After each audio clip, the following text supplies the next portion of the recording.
प्रिय विद्यार्थी, आप सभी का तमन्ना क्लासेज में स्वागत है। आज हम पढ़ाएंगे प्रश्नावली 4.3। प्रश्नावली 4 की बेसिक चीज हमने पिछली क्लास में पढ़ाई थी और क्वेश्चन नंबर 1 के हमने क्वेश्चन नंबर 5 तक कवर किए थे पिछली क्लास में। अब हम क्वेश्चन नंबर फर्स्ट का छठवां क्वेश्चन पढ़ेंगे भाई। तो भाई छठवां क्वेश्चन क्या है? देखो, इन क्वेश्चनों में हमको जांच करनी है द्विघात समीकरण है या नहीं है। यदि द्विघात समीकरण होगा तो हम हाँ कहेंगे और यदि द्विघात समीकरण नहीं होगा तो हम कहेंगे ना। सिर्फ हमको हाँ ना में आंसर देना है। इसे जांच कीजिए क्या निम्न में द्विघात समीकरण है। यदि द्विघात समीकरण होगा तो हम हाँ कहेंगे और द्विघात समीकरण नहीं होगा तो हम ना कहेंगे। इसकी पहचान क्या है कि समीकरण में क्या होना चाहिए? दो घात होनी चाहिए। क्या होनी चाहिए? दो घात होनी चाहिए। तो क्वेश्चन नंबर फर्स्ट का छठवां क्या है? एक्स स्क्वायर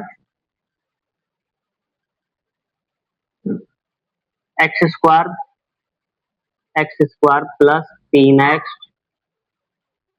प्लस 1 बराबर x माइनस 2 का होल स्क्वायर।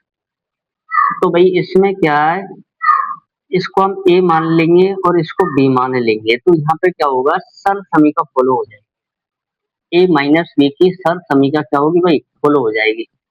तो a माइनस b की सर समीकरण क्या होगी? तो देखो, चूंकि a माइनस b का होल स्क्वायर बराबर a square minus 2ab plus B square. तो इसको हम सर समीकरण को फॉलो करेंगे। तो इसको तो हम सेम लिख देंगे, x square plus 3x plus 1 बराबर, इसमें हम सर समीकरण फॉलो करेंगे। तो ए स्क्वायर, तो ए कौन है भाई? एक्स को स्क्वायर, तो एक्स स्क्वायर आएगा। फिर सर समीकरण में माइनस, तो माइनस 2, 2 की जगह 2 आएगा। ए की वैल्यू कितनी है? एक्स, तो ए की वैल्यू एक्स रख देंगे। बी की वैल्यू कितनी है? 2 है तो 2 रख देंगे, प्लस, तो प्लस आएगा। बी की वैल्यू कितनी है? 2, तो 2 को क्या हो रहा है? स्क्वायर, तो स्क्वायर करेंगे। इसको हम सेम लिख देंगे। तो x square plus 3x plus 1 बराबर एक्स स्क्वायर, इनको मल्टीप्लाई कर देंगे तो 2 2 जा 4x और 2 का स्क्वायर कितना होगा? 4 होगा। तो देखो, बराबर में यदि समान चिन्ह है तो समान चिन्ह होने पर बराबर में मतलब वैल्यू कट जाती है। तो यहाँ पर एक्स स्क्वायर प्लस का और यहाँ पर एक्स स्क्वायर प्लस को, तो ये कट जाएंगे क्योंकि समान चिन्ह है। 3x, 3x की साइड में इधर जो 4x है माइनस का, इसको पक्षांतर में लाएंगे तो ये इसका चिन्ह बदल जाएगा। किसका हो जाएगा? ये प्लस का हो जाएगा। और इसको 4 को सेम यहीं पे जैसा का तैसा लिख लेंगे और इस एक का इधर की तरफ क्या कर देंगे? पक्षांतरण कर देंगे। तो ये किसका हो जाएगा? माइनस का। तो 3x और 4x कितने होंगे? 7x होंगे भाई, बराबर 4 में से 1 गया, 3 बचे। इसको इधर पक्षांतरण में ले आएंगे, इसका हो जाएगा माइनस का, बराबर इधर से पक्षांतरण में ये 3 आएगा तो क्या बचा इधर की तरफ? 0। अब बताओ, इसमें इसमें भाई दो घात आई क्या? दो घात तो नहीं आई, तो ये द्विघात समीकरण नहीं है। तो हम इसकी क्या लिखेंगे भाई? अतः यह है द्विघात समीकरण नहीं, द्विघात समीकरण नहीं, समीकरण नहीं है। ठीक भाई। अब हम क्वेश्चन नंबर 7 कराएंगे। 7 वाला क्वेश्चन क्या है, इसको नोट डाउन करो भाई। 7 वाला क्वेश्चन है x प्लस 2 की पावर x प्लस 2 का होल क्यूब बराबर 2x एक्स स्क्वायर माइनस 1। अब देखो, यहाँ पर इसमें सर समीकरण फॉलो करेंगे तो इसको हम a मान लेंगे और इसको b मान लेंगे। तो ए प्लस बी का होल क्यूब क्या होता है, क्योंकि ए प्लस बी का होल क्यूब बराबर होता है a cube plus b cube plus 3a² b plus 3b² a, ये होती है। अब इसमें सर समीकरण फॉलो करेंगे तो ए क्यूब, तो ए कौन है भाई, एक्स है, तो एक्स का क्या होगा क्यूब प्लस प्लस बी की वैल्यू कितनी है, बी की वैल्यू है 2, तो 2 का क्या हो रहा है क्यूब, तो क्यूब दोबारा कर दिया प्लस 3 की जगह 3 आएगा, ए की वैल्यू कितनी है एक्स है, लेकिन ए स्क्वायर हो रहा है तो एक्स पे क्या करेंगे स्क्वायर करेंगे, बी की वैल्यू कितनी है 2 है तो 2 लिख दिया प्लस 3 की जगह 3 आएगा, बी की वैल्यू कितनी है 2 है तो 2 पर क्या हो रहा है स्क्वायर, तो इधर स्क्वायर कर देंगे, ए की वैल्यू कितनी है एक्स है तो ए एक्स, इनको मल्टीप्लाई कर देंगे, तो 2x का एक्स स्क्वायर के साथ मल्टीप्लाई करेंगे तो कितना आएगा 2x क्यूब आएगा, और 2x को मल्टीप्लाई फिर 1 से करेंगे क्या आएगा 2x। अब इसको सॉल्व करो तो x की घात 3 प्लस 2 की घात 3 करेंगे तो 2 को घन होता है 8, इनको मल्टीप्लाई कर लेंगे, 6x² प्लस 3 की जगह 3 आएगा, 2 को वर्ग कितना होता है 4 होता है, x ऐसे लिख दिया बराबर 2x की घात 3 माइनस 2x। अब देखो x cube plus 8 plus 6x², इन्हें गुना करेंगे 3 चक्कू 12x आएगा बराबर 2x³ माइनस 2x।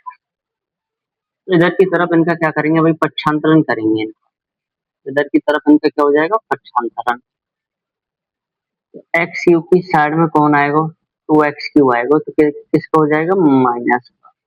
अब हम 8 से पहले इसको लिख लेंगे 6x², फिर इसको लिख देंगे कितना 12x, और 12x की साइड में माइनस 2x पक्षांतरण में आएगा तो ये प्लस 2 हो जाएगा और प्लस 8, इधर की तरफ की सारी चीज पक्षांतरण में आ गई तो क्या बचा इधर की तरफ 0 बचा, तो x³ में थे 2x³ बचेगा 1x³ है, ये कितना 1x³ 1x³ में 2x³ कटेगा कितना बचेगा माइनस का 1x³ या x³ बोल सकते, प्लस ये कितना है 6x² 12 और 2 14x प्लस 8 बराबर, क्या बताओ ये द्विघात समीकरण है, ये द्विघात समीकरण नहीं है, क्यों नहीं है द्विघात समीकरण, ये द्विघात समीकरण इसलिए नहीं है क्योंकि इसमें 3 घात आ रही है, तो आप इसको लिख देंगे, अतः यह द्विघात समीकरण नहीं है, द्विघात समीकरण नहीं। बस हमको हाँ या ना में आंसर देना है तो हाँ लिख देंगे, नहीं है तो ना लिख देंगे। अब हम क्वेश्चन नंबर करेंगे 7th हो गया 8th वाला, 8th वाला क्वेश्चन क्या है भाई नोट करो, 8th वाला क्वेश्चन है x³ minus 4x² minus x plus 1 equal x minus 2 का होल। अब देखो कि देखो इसको तो हम सेम लिख देंगे, इसमें सर समीकरण लग रही तो इसमें लगाएंगे तो सर समीकरण के लिए इसको a मान लेंगे और इसको b मान लेंगे, तो a माइनस b को होल क्यूब लग जाएगा, क्योंकि a माइनस b का होल क्यूब क्या होता है a³ minus b³ minus 3a² b plus 3b², इसमें हम इसको फॉलो करेंगे। तो इसको तो हम सेम लिखना है, तो सेम लिख देंगे। तो x Q minus 4x² minus x plus 1, और इसमें सर समी का फॉलो करेंगे। तो ए की वैल्यू कितनी रखनी है हम, एक्स। सर समी का हम रख रहे हैं तो ए क्यू आएगा पहले, तो ए का वैल्यू कितनी है, एक्स, तो एक्स की घात 3 माइनस बी की वैल्यू कितनी है, 2, तो 2 की घात कितनी करेंगे, 3 करेंगे, माइनस माइनस 3 की जगह 3 आएगा, और ए की वैल्यू कितनी है, एक्स, तो एक्स का क्या हो रहा है, स्क्वायर, तो स्क्वायर करेंगे, बी की वैल्यू कितनी है, 2, 2 प्लस 3 की जगह 3 आएगा, और बी की वैल्यू कितनी है, बी की वैल्यू है 2, तो 2 पे क्या हो रहा है, स्क्वायर, तो स्क्वायर हम करेंगे भाई। तो और ई का मान कितना है, एक्स, तो एक्स रख दिया। अब हम इसको हम सेम लिख देंगे, x cube minus 4x² minus x plus 1 बराबर, इसको सॉल्व करो, एक्स क्यूब 2 की घात 3 करेंगे तो 8 आएगा, इनको मल्टीप्लाई कर लो तो 3 दूनी 6x² आएगा, इनको सॉल्व करेंगे 3, 2 का स्क्वायर कितना हो गया, 4 हो गए, एक्स की जगह एक्स। तो देखो, यदि बराबर में समान चीज है, समान चिन्ह है, तो यहाँ पर एक्स क्यू प्लस का, इधर भी एक्स क्यू प्लस का, तो कट जाएंगे। यदि सपोज करो इधर एक्स क्यू माइनस का होता और इधर भी माइनस का होता, समान चिन्ह होने पर कट जाते हैं। यदि दोनों तरफ माइनस होगा फिर भी कटेंगे, दोनों तरफ प्लस होगा फिर भी कटेंगे, तो ये प्लस का एक्स क्यू है, इधर भी प्लस का एक्स क्यू, कट जाएंगे। अब देखो -4x², इधर की तरफ x² वाला है कोई, माइनस का 6x², तो पक्षांतरण में ही आएगा, तो किसका हो जाएगा, प्लस का हो जाएगा। अब इसके बाद में x वाला लिख लिया, माइनस है, x वाला इधर है कितना है, 4 तिया 12x, इनको मल्टीप्लाई करके पक्षांतर में ले आएंगे, तो 3 चक्कू 12 और x का नहीं 12x, 12x इधर आएगा प्लस का आएगा, तो इधर आएगा पक्षांतर में माइनस हो जाएगा। और कुछ इधर की तरफ अचर पद 1 है, इधर -8, तो इधर पक्षांतर में आएगा, ये किसका हो जाएगा, प्लस का हो जाएगा, इधर माइनस का तो इधर प्लस हो जाएगा, बराबर 0। तो ये 6x² है, ये कितने 4x², तो 6 में से 4 गए, कितने बचे, 2x² बचेगा, और ये माइनस का 1x, ये माइनस का 12x, कितने आ जाएंगे, ये 13x, और ये 1 और ये 8 कितना होगा, 9 होगा, बराबर 0। तो इसमें भाई दो घात आ रही है, तो ये द्विघात समीकरण है, तो इसको क्या लिखेंगे, हाँ ये द्विघात समीकरण है, द्विघात समीकरण है, द्विघात समीकरण। इस प्रकार हमारे भाई पहले क्वेश्चन के 8 क्वेश्चन कंप्लीट हुए। अब 4.1 के हम भाषा वाले क्वेश्चन पढ़ेंगे, भाषा वाले क्वेश्चन हम पढ़ेंगे। इनका यदि स्क्रीनशॉट वगैरह लेना चाहते हैं तो स्क्रीनशॉट ले सकते हैं।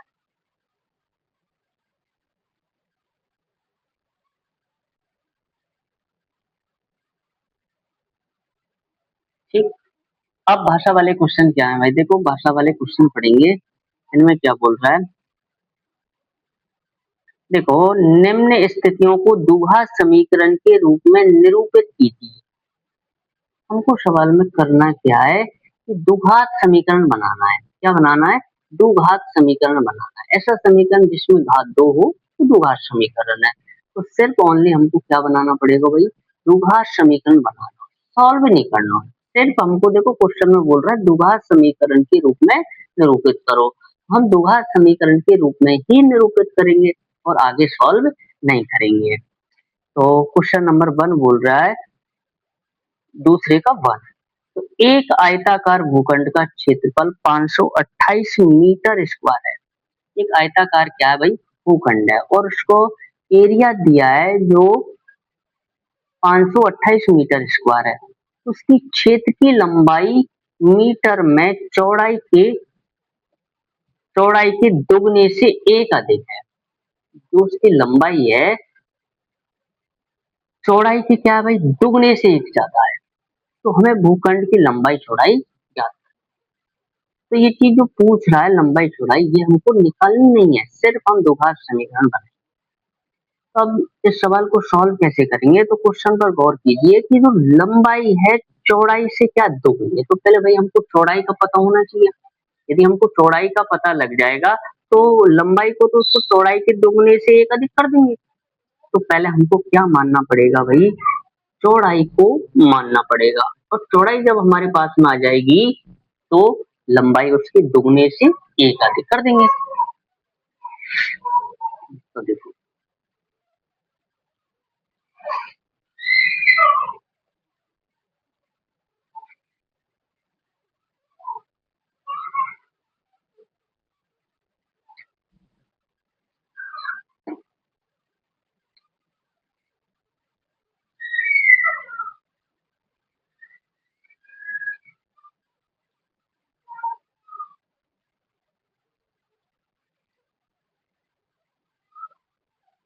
हम करेंगे भाई दूसरे का पहला सवाल।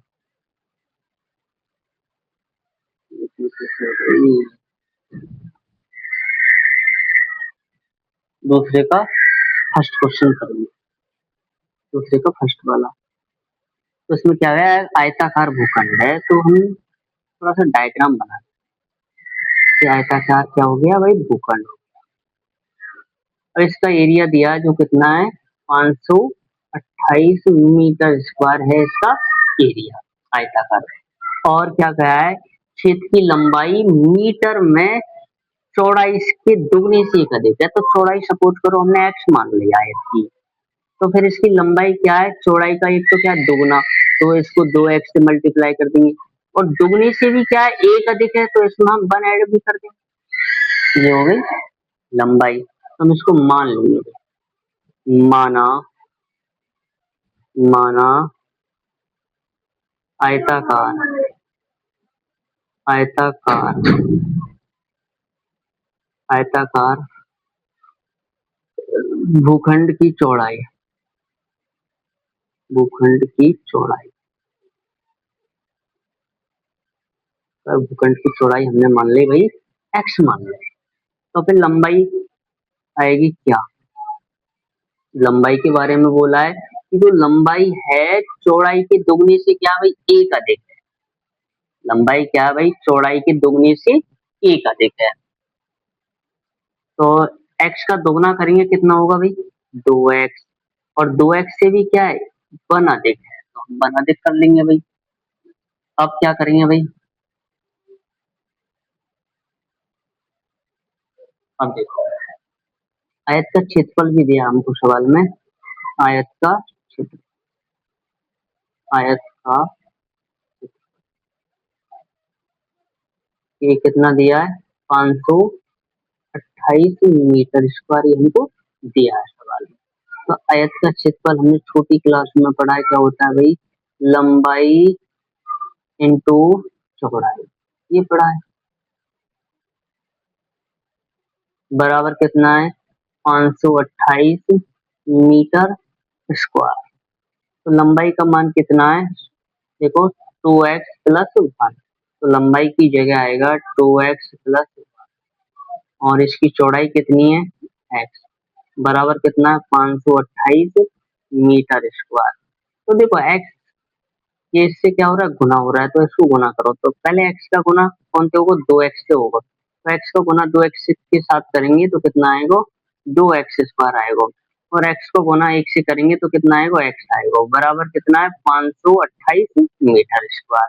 तो इसका क्या कर लेंगे भाई, पच्छांतरण कर लेंगे। तो पच्छांतरण में हम इसको इधर की तरफ ले आएंगे। तो 2x स्क्वायर प्लस एक्स, पच्छांतरण में ये इधर आएगा 528, तो किसका हो जाएगा भाई, माइनस का हो जाएगा, 528 मीटर स्क्वायर मतलब छोड़ो, बराबर ये पच्छांतरण में इधर से आ जाएगा तो क्या बचेगा इधर, तो अपने यहाँ उस द्विघात समीकरण में क्या बना है, 2x square plus x minus 528 बराबर 0। तो हमको सवाल में बस इतना ही करना था कि ओनली क्या बनाना है, द्विघात समीकरण बनाना है, यही अपना क्या हो जाएगा, आंसर हो जाएगा। ये अपना क्या होगा, आंसर होगा। अब हम क्वेश्चन नंबर 2 पढ़ेंगे। देखो दो क्रमागत धनात्मक पूर्णांकों का गुणनफल 306। दूसरे का हम कौन सा क्वेश्चन पढ़ रहे हैं? दूसरा। तो दो क्रमागत धनात्मक पूर्णांक, दो कैसे क्रमागत पूर्णांक है? धनात्मक, नकारात्मक नहीं है, धनात्मक है, ऋणात्मक नहीं है। तो उनका गुणनफल कितना है? 306। तो हमें पूर्णांकों को ज्ञात करना है। तो पूर्णांक ज्ञात करने नहीं करने, हमको सिर्फ क्या करना है भाई? ओनली फॉर द्विघात समीकरण बनाना है। तो भाई एक बात आई क्रमागत, क्या बात आई? एक क्रमागत। तो क्रमागत की बात समझो भाई थोड़ी सी। ये जैसे एक एग्जाम्पल से समझो, एक एग्जाम्पल दे रहे हैं हम कि जैसे हमारी संख्या चल रही है क्रम के अनुसार 1 2 3 4 5 6 7। तो जैसे अब एक के बाद में, जैसे फर्स्ट संख्या 1 है, तो एक के बाद में दो संख्या कैसे आई क्रम के अनुसार? तो 1 तो यह ही है। तो इसमें 1 में हमने एक में हमने और क्या जोड़ा है भाई? एक जोड़ा है। जब हमको कौन प्राप्त हुआ है? 2 प्राप्त हुआ है। अब ये 3 कैसे आई है? ये इससे पहले वाली कितनी है? 2 है। इसमें हमको क्या जोड़ना पड़ेगा? 1 जोड़ना पड़ेगा, जब जाके कौन आएगा भाई? 3 आएगा। ये 4 कैसे आया है? इसको हमको 3 में क्या जोड़ना पड़ेगा? 1 जोड़ना पड़ेगा, जब कितना आएगा? 4। कहने को मतलब है ये है कि भाई जैसे हमारी फर्स्ट संख्या क्रमागत मान ली हमने x, तो अगली कौन होगी फिर? x प्लस 1 होगी। फिर इससे अगली x प्लस 1 प्लस 1 होगी। मतलब क्या हुआ? x प्लस 2 होगी। फिर इसकी अगली कौन होगी? x प्लस 3 होगी। इससे अगली कौन होगी? x प्लस 4 होगी। तो ऐसे हम कितनी भी क्रमागत संख्या निकाल सके हैं। तो सबसे पहले हम पहली संख्या क्रमागत मान लेंगे, दूसरे का दूसरा। तो इस सवाल में क्या कहा भाई कि दो क्रमागत संख्या है जिनका गुणनफल कितना है? दो क्रमागत संख्या है जिनका गुणनफल कितना है? 306 है। तो पहली क्रमागत क्या मान लेंगे? पहली क्रमागत क्या मानेंगे? x मान लेंगे। माना माना पहली क्रमागत संख्या, पहली क्रमागत संख्या, पहली क्रमागत संख्या क्या मान ली भाई हमने? x मान। तो दूसरी क्रमागत संख्या क्या होगी? x प्लस 1 होगी। और तीसरी निकाले तो x प्लस 2 होगी। दूसरी क्रमागत संख्या, दूसरी क्रमागत, दूसरी क्रमागत संख्या होगी अपनी क्या? x प्लस 1 होगी। ठीक। अब सवाल में क्या है कि इन दोनों क्रमागत संख्याओं का गुणनफल कितना है भाई? 306 है। तो हम बात करेंगे प्रश्नानुसार, प्रश्न के अनुसार, प्रश्नानुसार। अब प्रश्न के अनुसार क्या बात कही है कि इन दोनों संख्याओं का गुणनफल कितना है भाई? 306 है। तो हम इन दोनों संख्याओं का क्या करेंगे? गुना करेंगे, मल्टीप्लाई करेंगे। तो x लिख लिया और इसका गुना किसके साथ में करेंगे? x प्लस 1 के साथ में। तो इनका गुना करने पर कितना आएगा? इनका गुणनफल कितना है? 306। तो इन्हें हम गुना कर लेंगे, कितना आएगा? 306 आएगा। तो गुना करो भाई, x को x के साथ में करेंगे तो कितना आएगा? x स्क्वायर आएगा। फिर x का गुना 1 के साथ में करेंगे तो x आएगा, बराबर कितना है? 306 है। तो पक्षांतरण में 306 इधर आएगा, किसको आ जाएगा? माइनस को। तो इधर से सारी चीज जब पक्षांतरण में आ जाएगी तो क्या बचेगा? 0। तो ये हमको द्विघात समीकरण बनाना था, तो अपना द्विघात समीकरण बन गया। ये अपना क्या हो जाएगा? आंसर हो जाएगा। इन दोनों सवालों का स्क्रीनशॉट वगैरह लेना चाहें तो भाई दे सकते हैं। तो 2 सवाल हो गए हैं। क्वेश्चन नंबर 2 के हमने 2 क्वेश्चन कवर कर लिए। अब भाई हम क्वेश्चन नंबर पढ़ेंगे कौन सा वाला? दूसरे का तीसरा। दूसरे के तीसरे में क्या कहा है भाई कि देखो, रोहन की माँ, रोहन की माँ उससे 26 वर्ष बड़ी है। रोहन की जो माँ है, रोहन से कितनी साल बड़ी है भाई? 26 वर्ष बड़ी है। उनकी आयु वर्षों में गुणनफल अब से 3 वर्ष बाद, 3 वर्ष पश्चात कितना हो जाएगा भाई? 360 हो जाएगा। तो हमें रोहन की वर्तमान आयु क्या करनी है? ज्ञात करनी है। ओनली फॉर हमको द्विघात समीकरण बनाना। तो भाई एक तो रोहन है और एक उसकी क्या है? मम्मी है। तो रोहन की जो मम्मी है, रोहन से कितने साल बड़ी है? 26 साल बड़ी है। और इसके बाद में क्या कहा है कि 3 साल बाद में, कितने साल बाद? 3 साल बाद रोहन की जो माँ है और रोहन है, इनकी आयु का जो गुणनफल है वो कितना हो रहा है भाई? 360 हो रहा है। तो पहले हम क्या करेंगे भाई, रोहन की वर्तमान आयु क्या कर लेंगे? मान लेंगे। तो यहाँ पे मान लो भाई,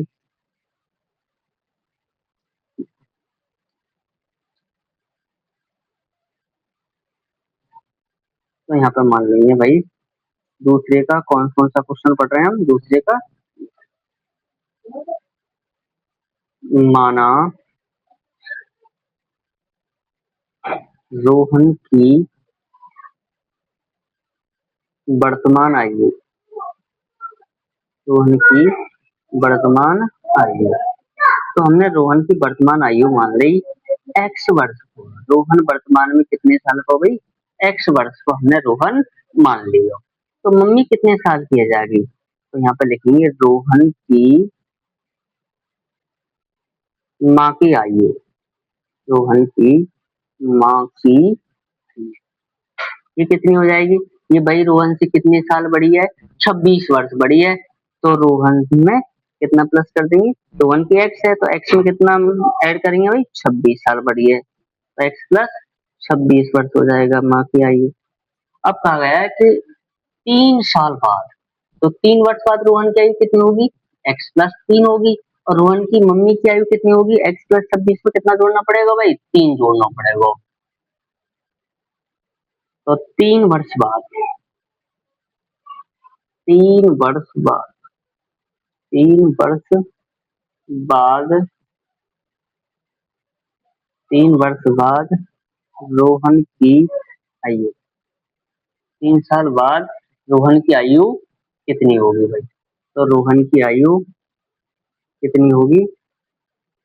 ये हो जाएगी तीन, आज वर्तमान में रोहन एक्स वर्ष को है, तो 3 साल बाद में क्या हो जाएगा? एक्स प्लस 3 हो जाओ। अब लिख देंगे कौन की? रोहन की माँ की आयु। तो 3 वर्ष बाद, 3 वर्ष बाद रोहन की माँ की आयु, माँ की आयु ये कितनी हो जाएगी? अब देखो रोहन की मम्मी है जो वर्तमान में कितने साल की? एक्स प्लस 26 की। 3 साल बाद में कितनी हो जाएगी? इसमें 3 और ऐड कर देंगे तो कितनी हो गई? एक्स प्लस 29 वर्ष की हो जाएगी। ठीक, और इसको भी हम वर्ष लेते हैं। अब क्वेश्चन में क्या कहा गया है भाई? क्वेश्चन को देखते हैं। क्वेश्चन में कहा गया है कि रोहन की माँ उससे 26 साल बड़ी है, ये हमने कर लिया। उनकी आयु वर्षों में गुणनफल अब से 3 वर्ष पश्चात कितनी हो जाएगी भाई? 360 हो जाएगी। तो हम लिखेंगे प्रश्नानुसार, मतलब ये बोल रहा है कि 3 साल बाद की जो उनकी आयु है रोहन की और रोहन की मम्मी की, तो उनका जो गुणनफल है, इसका 3 साल बाद जो दोनों की आयु है उसको जो गुणनफल है जो कितना भाई? 360 है। तो देखो भाई, हम लिखेंगे यहाँ पे प्रश्नानुसार, प्रश्नानुसार, प्रश्नानुसार क्या है कि जो 3 साल बाद की जो आयु है किसकी? रोहन की और रोहन की मम्मी की। तो रोहन की कितनी? एक्स प्लस 3 और उसकी मम्मी की कितनी है? एक्स प्लस 29 है। इन दोनों का गुणनफल है वो कितना है? 360 वर्ष है। तो अब इनको क्या करेंगे भाई? मल्टीप्लाई कर लेंगे। तो एक्स का पहले इन दोनों के साथ में गुना करेंगे, तो पहले एक्स का एक्स के साथ में किया, कितना आएगा? एक्स स्क्वायर आएगा। फिर एक्स का 29 के साथ में करेंगे, कितना आएगा? 29 एक्स आएगा। फिर अब एक्स का तो इन दोनों के साथ में गुना हो गया, अब किसका करेंगे? 3 का करेंगे। तो 3 का एक्स के साथ में गुना किया, कितना हो गया? 3x हो गया। अब 3 का मल्टीप्लाई 29 से करेंगे तो 9 तिया 27 की 7 को हासिल 2 और 3 दूनी 6 और 2 8, कितना हो जाएगा? 87 हो जाएगा। बराबर कितना है? 360 है। तो देखो एक्स स्क्वायर की जगह कौन आएगा? एक्स स्क्वायर आएगा। इनको दोनों को ऐड कर लेंगे, कितना हो जाएगा? 32x हो जाएगा प्लस 87। इसको पक्षांतरण में इधर की तरफ लाएंगे, किसका हो जाएगा? माइनस का। बराबर क्या हो जाएगी भाई? 0। तो देखो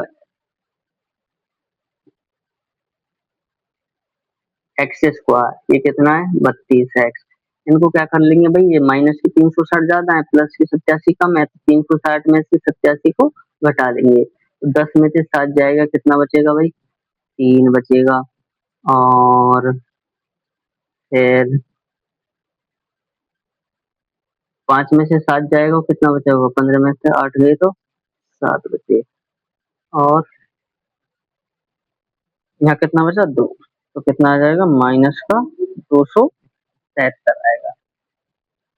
10 में से 7 गया 3 बचे, और 15 में से 8 जाएगा 7 बचे, 200। तो ये क्या हो जाएगा अपना द्विघात समीकरण। तो ओनली फॉर हमको क्या बनाना था इसमें, द्विघात समीकरण बनाना था। क्या बनेगा भाई ये अपना द्विघात समीकरण। इसका भाई स्क्रीनशॉट लेना चाहे तो स्क्रीनशॉट ले सकते।